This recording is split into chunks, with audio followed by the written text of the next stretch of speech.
কমেনি চাহিদা। চীনা লাইটের ভিড়েও হারিয়ে যায়নি মাটির প্রদীপ। দোকান বসেছে পুরুলিয়া হাটের মোড়ে। দীপাবলি অর্থাৎ আলোর উৎসবে চারিদিকটা আলোয় আলোয় সেজে ওঠে। এই সময় রং বেরঙে চীনা লাইটে বাজার ছেয়ে যায়। তবে তার মধ্য থেকেও কিছু মানুষ আজও মাটির প্রদীপ পছন্দ করে থাকেন। সেরকমই পুরুলিয়ায় এখনো দীপাবলি, কালী পূজা বা বাদরা পরবের রীতি অনুযায়ী মাটির প্রদীপ প্রতিটি বাড়িতেই জ্বালানো হয়। আর তাই পুরুলিয়ার হাটের মোড়ে ইতিমধ্যেই বসে গিয়েছে এই মাটির প্রদীপের দোকান। প্রায় ৩-৪ মাস আগে থাকতেই শিল্পীরা এই মাটির প্রদীপ তৈরির পাশাপাশি রং বেরঙের খেলনাও তৈরি করতে শুরু করেন। তারপর সময় হলে কালীপুজোর ঠিক আগেই বিভিন্ন জায়গার পাশাপাশি পুরুলিয়ার হাটের মোড়েও পসরা সাজিয়ে নিয়ে বসেন বিক্রেতারা। এবছরও ইতিমধ্যেই দোকান সাজিয়ে বসে পড়েছে শিল্পীরা।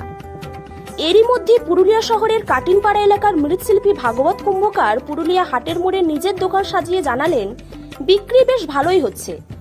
আবার আর এক বিক্রেতা অনুরাধা নন্দীর কথায় আগের মতো এখন আর মাটির প্রদীপের চাহিদা নেই। এই রীতির বিষয়ে এক ক্রেতা জানান, বাজারে যতই চীনা লাইট আসুক না কেন, রীতি বজায় রাখতে তারা মাটির প্রদীপ এবং খেলনা কিনে থাকেন এই সময়।